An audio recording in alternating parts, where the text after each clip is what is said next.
男嘉宾李先生，25岁，来自天津个体；女嘉宾孙女士，26岁，来自辽宁文源。来，有请两位，有请。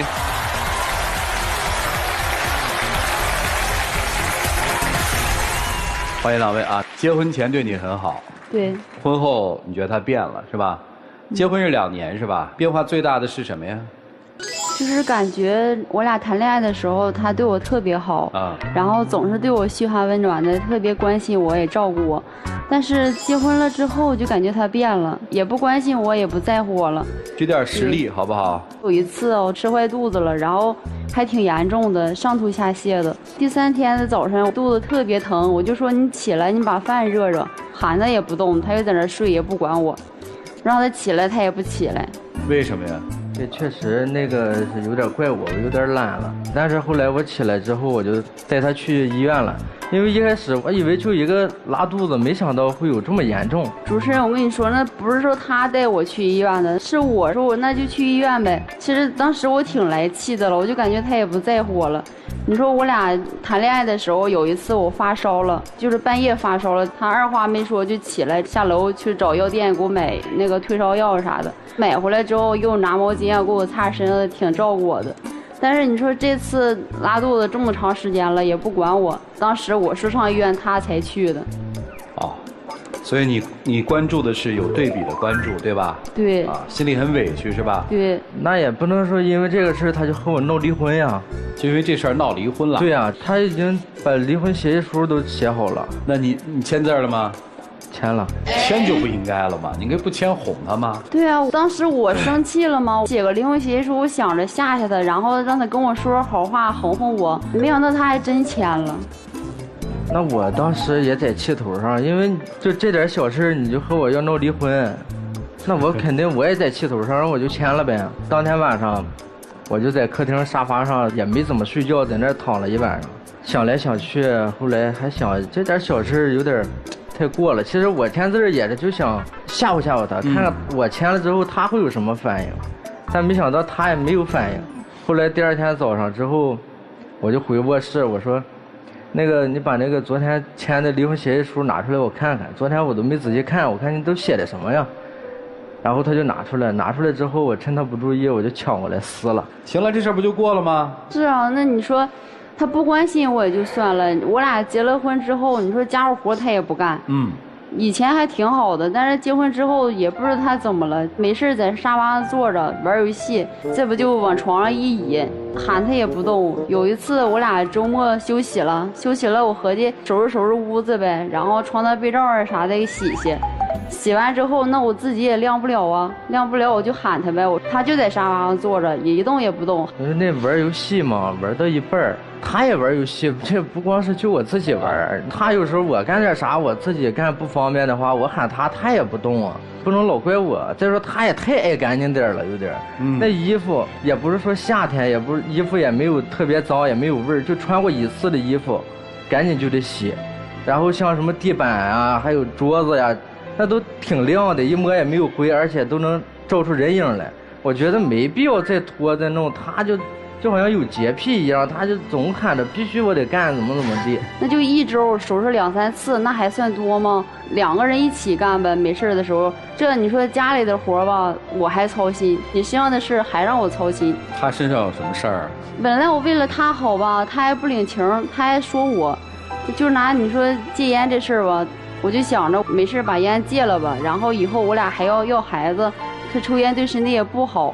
他还说那就行，还跟我保证。结果我有一天，我那个开车上超市，在车的扣手里发现一盒烟，我当时我就问他，他还不承认，他还把烟藏在车里，还偷着抽，还不告诉我。当时确实我跟他保证过，但是后来发现自己突然一下戒了有点困难，我自己就偷偷又买了一盒放在车里，就是说我自己想就是慢点戒，完事我减量，完事那么一点一点戒，但是我又跟他保证了，我又不能让他知道。然后现在戒了吗？现在也是就是特别少。但是之后呢，他变本加厉，睁开眼第一件事非得抽一根烟。然后那天早上吧，我心情也有点不好，我就说了他2句，他直接就跟我生气了，就跟我喊，跟我吵起来了。你说我是为了他好，他还不领情。所以你会发现这日子没法过，是吧？对，我就中度感觉劣迹哈。还有别的吗？他管我管得特别严。就有一次，我一个朋友，其实我那朋友离我挺远的，然后我俩大约有半年都没见面了，关系挺好的。他正好有一次去我们附近那块儿去办点事儿，然后给我打电话，说那个我到你这块儿了，完事儿咱俩晚上一起吃个饭呢。那我说行啊，可以啊。挂了电话我就跟他商量，他就死活不让我去。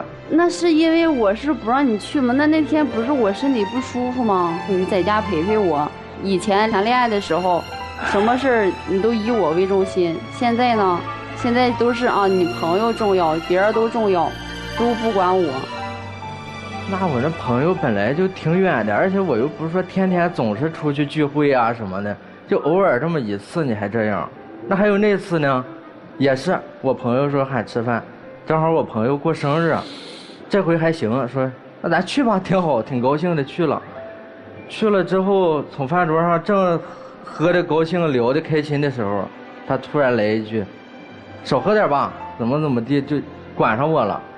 那么多人在桌上一点不给我面子。我当时哪是那个口气啊，我当时我就说，我说你少喝点吧，别喝多了。哪次你不是你喝酒喝多了回家难受，我还得伺候你，那人家也是心疼你嘛，就让你少喝点，那你至于吗？然后你就在饭桌上就跟我喊去了，跟我发脾气。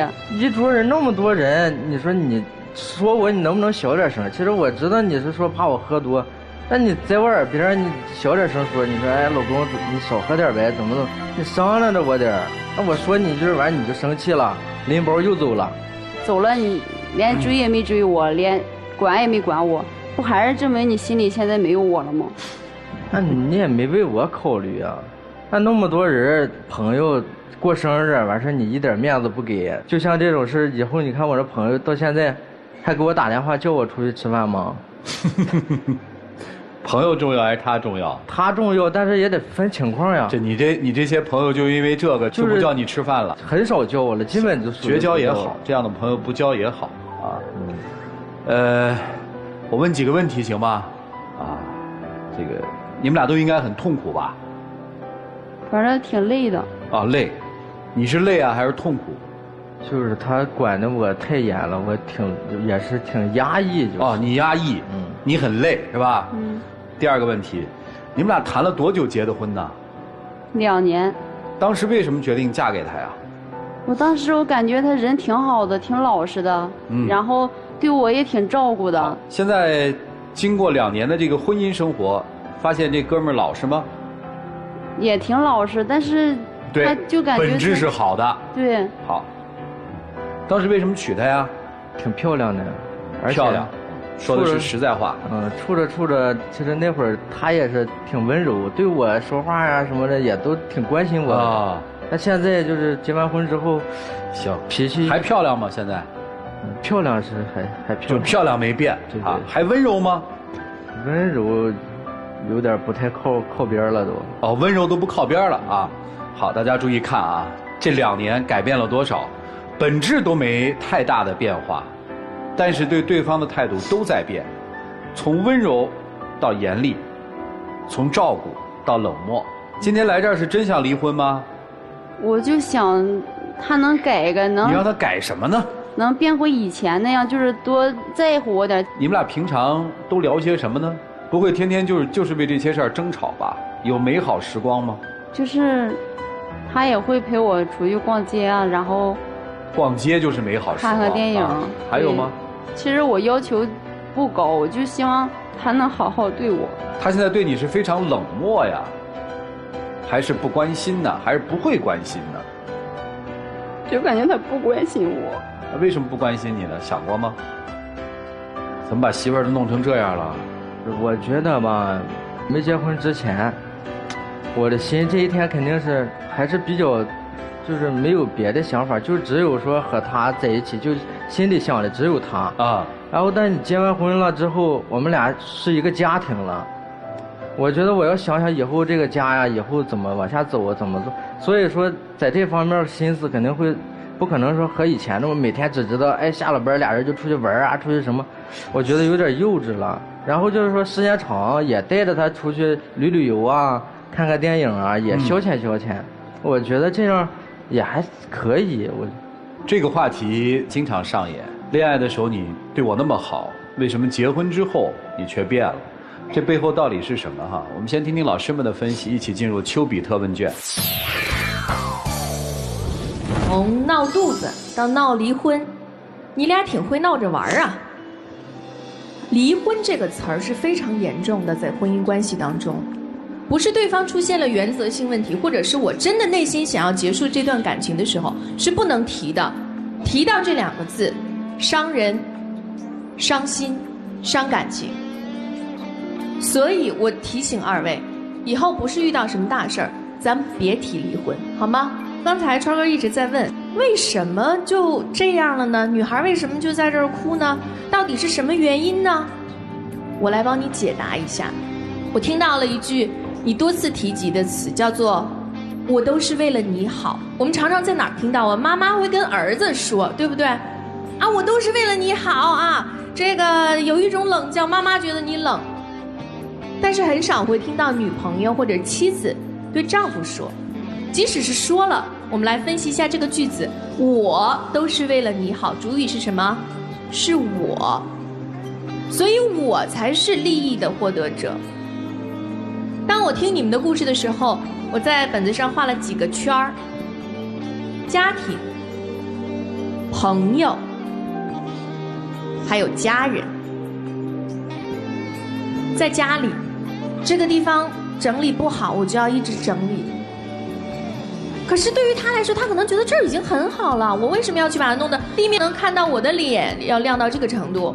早上起来抽根烟不行，这是我的家，我不能在我最自由的空间里面做我想做的事情吗？跟朋友聚个会也不行，聚会的时候喝点酒，你少喝点。天大地大，不如老公的面子大。如果一旦你说你要为了他好，你要关心他的身体，你可以换一种语气和方法。比如说你少喝点，他朋友会觉得怎么样？他怕老婆。如果你说少喝点啊，他就会觉得你是在关心他，明白吗？所以在朋友这个空间，你也在渐渐地挤压他的地方，不能去，不能去，不能去，陪着我，陪着我，陪着我。各个空间他都没有。前一段子不是有一个男的回到家里，到地库里停下车，摇下车窗，抽根烟，15分钟，这是他这一天里面最放松的时刻。为什么？工作压力很大，家里面老婆碎碎念啊，一堆杂事儿，我只有这一点时间和空间是属于我自己的，所以我很放松。你现在挤到，我觉得他连地库的那15分钟都没有了。不是他真的对你不好了，而是他压力很大，他很累，就他心里面已经被挤得没有地方了。所以我觉得只要你们解决了这些问题，是可以回到从前的。婚姻当中2个人就像2棵树一样，在土壤当中独自有各自的根，然后你的枝缠着我的蔓，结出幸福的果实。我把这句话送给你们。好，谢谢左岩老师。来，涂老师。先说第一点，我们必须承认，人就是有多面性的。婚前是一个样子，婚后是一个样子；台上是一个样子，台下是一个样子；家外是一个样子，家里边是一个样子。你必须承认，你也有多面性的。你在台上今天的这个温文尔雅的样子，在家里肯定不是这个样子。但是不是我们就可以说，因为人的多面性，人就是不可信任的，人是善变的吗？其实未必。人之所以会呈现出多面的样子，很大的一部分原因是来源于你的环境和你的对象。所以如果你要对方成为你心目当中想要的样子，那你首先也得成为对方心目当中所要呈现的样子。所以我们不必苛求，你自己都变不成你自己想要的样子，你有什么权利要求别人呈现出你想要的样子？听明白了吗？第二，针对于男生来说，很多事情看你的角度怎么去想。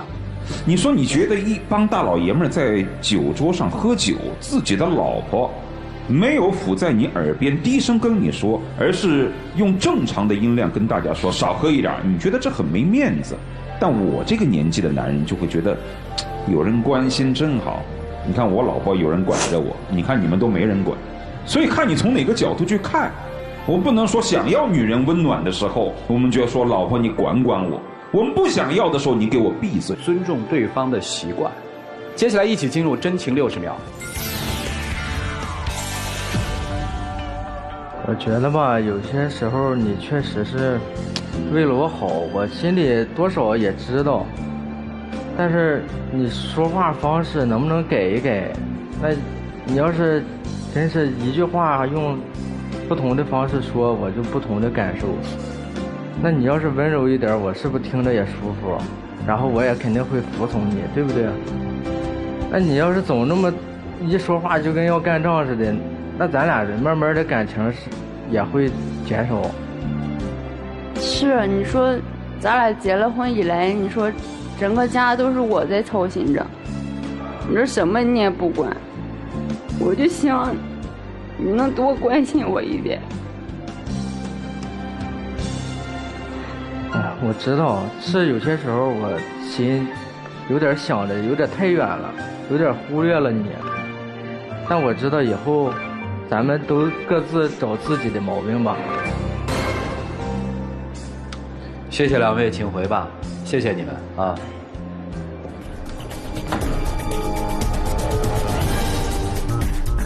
来，请关门。接下来来看这个年轻朋友的选择，来，请开门。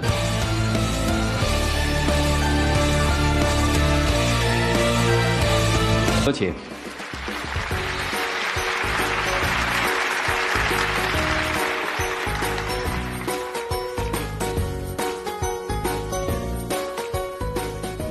成功牵手的男女嘉宾将获得由伊贝诗提供的深海纯净水嫩保湿套盒，24小时保湿，10克透水嫩。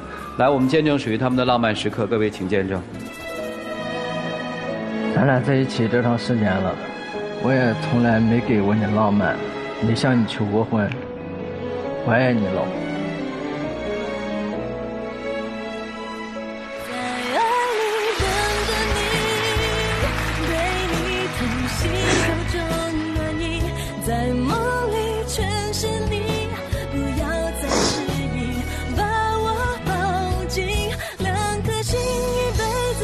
请亮灯。